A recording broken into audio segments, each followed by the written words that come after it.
Mastery of the dark arts. Voldemort's primary magical discipline was the dark arts, an umbrella category for all forms of destructive, forbidden, and morally corrupt magic. As Tom Riddle, he scoured Hogwarts' restricted section and later traveled across Europe to locate knowledge banned even in Durmstrang. He used the Cruciatus Curse for torture, the Imperious Curse for domination, and the Killing Curse, Avada Kedavra, with lethal precision. More notably, he developed his own curse variants and layered enchantments into items like the Gaunt Ring and Hufflepuff's Cup, creating traps that blended magical theory with sadism. His understanding of magical corruption was unmatched, and he built an entire ideological movement around the supremacy of dark magic. Legilimency. Voldemort was a master legilimens, a practitioner capable of penetrating the thoughts, memories, and emotions of others. Unlike standard legilimency, which typically requires eye contact and a wand, Voldemort could perform it passively, at distance, and without spoken incantations. He frequently used this to manipulate subordinates, interrogate victims, and exploit psychological weaknesses mid-duel. In Harry Potter's case, their link, created unintentionally through the failed killing curse and the Horcrux connection, enabled Voldemort to project thoughts and false visions, blurring the line between mental invasion and magical possession. Only occlumency, which blocks external penetration of the mind, offered resistance, and even then, only when practiced with extreme discipline. Basically, if you had a secret, Voldemort already knew it, and was probably judging you for it. Parcel Tongue. Parcel Tongue is the rare magical ability to communicate with serpents, and Voldemort possessed it innately through his ancestry, as a direct descendant of Salazar Slytherin. The ability allowed him to command snakes, interpret serpent-based enchantments, and access otherwise sealed magical locations, including the Chamber of Secrets. Parcel Tongue is not a spell. It is a genetic trait. Its presence in Voldemort symbolized both his bloodline purity and his magical singularity.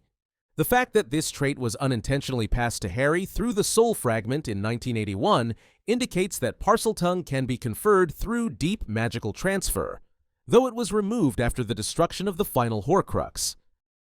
Immortality through Horcruxes. Voldemort achieved pseudo-immortality through the creation of Horcruxes, dark magical objects used to anchor fragments of the soul to the mortal plane. Each Horcrux required the act of murder, after which a portion of the soul could be sealed into an object via a complex and highly secretive ritual. Voldemort created 7 Horcruxes, 6 intentionally and 1 accidentally in Harry, fracturing his soul into the most pieces of any known wizard. This ensured that even if his physical body was destroyed, his soul would remain tethered to life through the enchanted objects. However, the more his soul fractured, the more unstable and less human he became, both mentally and magically. It was only through the systematic destruction of each Horcrux that his vulnerability returned. At this point, he wasn't so much a wizard as a really angry jigsaw puzzle with commitment issues. Wandless and nonverbal magic. By adulthood, Voldemort was capable of performing both wandless and nonverbal magic, both considered advanced disciplines. Nonverbal magic removes the need for incantations and speeds up combat reactions, while wandless magic demonstrates extreme willpower and magical control. He used these techniques to disarm, torture, kill, and shield without announcing his intent, making him highly unpredictable in combat. In addition, his spells were often layered, combining simultaneous attacks and defenses, a trait that even Aurors and Order of the Phoenix members struggled to counter. Flight without support. While most magical flight in the wizarding world is reliant on enchanted objects, such as brooms or thestrals, Voldemort was one of the only known wizards capable of unsupported flight. This form of locomotion, described as gliding or vaporous movement, allowed him to travel rapidly through the air in a semi-corporeal state. The mechanism is unknown, though it likely involved a fusion of levitation charms, disillusionment, and advanced transfiguration or self-possession. The only other confirmed wizard to acquire this ability was Severus Snape, who may have learned the technique from Voldemort himself. Command of the Death Eaters. Voldemort's military and political reach was executed through the Death Eaters, a loyal faction of witches and wizards bound by ideology, fear, and magical branding. Each member bore the Dark Mark, a cursed tattoo that doubled as both a loyalty sigil and a summoning beacon. When Voldemort touched his own mark, it activated all others simultaneously, allowing him to gather followers instantly. The Death Eaters were more than henchmen. They acted as spies, assassins, torturers, and enforcers, carrying out his will in both wars. Voldemort's ability to inspire loyalty, even after his fall in 1981, indicates a mastery of psychological manipulation, dark charisma, and fear-based leadership. He didn't need to be everywhere. His influence was carried by those who feared what happened if they failed him, which, given his leadership style, usually involved a Cruciatus session and 0 performance reviews. Dueling and combat mastery. Voldemort's dueling proficiency placed him among the most lethal magical combatants of all time. He was capable of defeating multiple opponents simultaneously and had notable confrontations with Albus Dumbledore, Kingsley Shacklebolt, and Minerva McGonagall, often without being overpowered. His combat style blended classical dueling form with aggressive offensive sequencing, rapid-fire spell transitions, and 0 hesitation in using lethal force. Notably, he eschewed defensive charms in favor of overwhelming offense, demonstrating both confidence in his abilities and a disregard for restraint. In his final confrontation at the Battle of Hogwarts, Voldemort demonstrated extensive knowledge of shield charms, disarming spells, and lethal enchantments, though his reliance on the Elder Wand ultimately proved a tactical misstep. Despite his loss, few duelists in history matched his sheer magical aggression. Apparition and spatial magic. Apparition is the magical act of teleportation, typically requiring concentration, a wand, and formal training. Voldemort's command of apparition exceeded standard technique. He was capable of silently disapparating and apparating mid-combat, often without alerting others with the usual crack sound. He could bypass basic anti-apparition wards and rapidly reposition himself in both indoor and outdoor environments, using short-range and long-distance teleportation as an extension of his combat style. Although the precise magical mechanics remain speculative, his ability to teleport without trace or delay suggests layered enchantments, disillusionment, or mastery of lesser-known forms of spatial magic. This made him extremely difficult to track, trap, or flank, and allowed him to ambush targets from unprotected angles. Charismatic manipulation. While Voldemort's public persona in the final years of the Second Wizarding War was fear-based, his early influence was built on charm, persuasion, and a near-hypnotic charisma.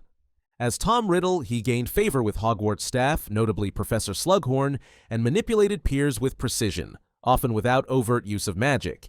He used persuasive language, calculated flattery, and strategic truth-twisting to recruit followers, access restricted knowledge, and conceal his true intentions. Even adults found him disarmingly convincing, allowing him access to items like the Slytherin locket and Hufflepuff's cup. Hard to say no to someone who sounds like a prefect and thinks like a war criminal. Though his physical form later became monstrous, his ability to control and manipulate remained, now driven more by fear than charm, but still rooted in psychological mastery. Mastery of the Unforgivable Curses. The Unforgivable Curses, Cruciatus, Imperius, and Avada Kedavra, are considered the most dangerous spells in wizarding law, each requiring not only magical skill, but specific intent. Voldemort was among the few wizards capable of casting all 3 with absolute effectiveness, and without moral hesitation. He used the Cruciatus curse to torture both physically and mentally, often prolonged beyond its typical limits. The Imperius curse allowed him to override free will, converting enemies into unwilling agents. And Avada Kedavra, the killing curse, became his signature. He cast it reflexively, lethally, and frequently, without the fatigue or inaccuracy shown by most others. His mastery of these spells wasn't just technical, it was ideological. He saw them as essential tools of control, not taboos. Magical transformation and physical mutation. Over time, Voldemort underwent a deliberate magical transformation that altered both his physiology and magical aura.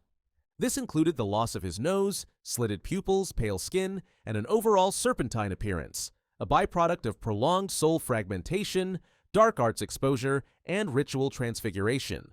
While some speculate he used dark alchemy or human transmutation, the exact method remains undocumented. His final form was not the result of an accident, but a conscious rejection of humanity in favor of magical purity and immortality. This transformation also enhanced his intimidation factor, made his presence magically heavier, as noted by multiple characters, and further reinforced his symbolic alignment with Slytherin and serpents. It was both a reflection of his philosophy and a physical manifestation of his fractured, corrupted soul. Resistance to magical damage. Voldemort demonstrated an unusually high resistance to magical harm, owing primarily to the Horcrux network, but also to personal resilience and enchantments. He survived a rebounded Avada Kedavra curse, an event that typically annihilates both caster and target, and was reduced to a non-corporeal state rather than destroyed.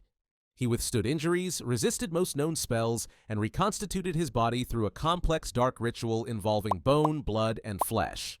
Probably not ministry approved, but highly effective if you've got access to graveyards and loyal followers.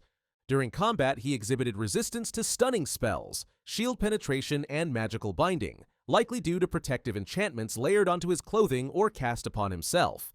While not invulnerable, Voldemort's magical durability placed him among the most enduring dark wizards in history, rivaled only by figures like Grindelwald or ancient sorcerers such as Herpo the Foul.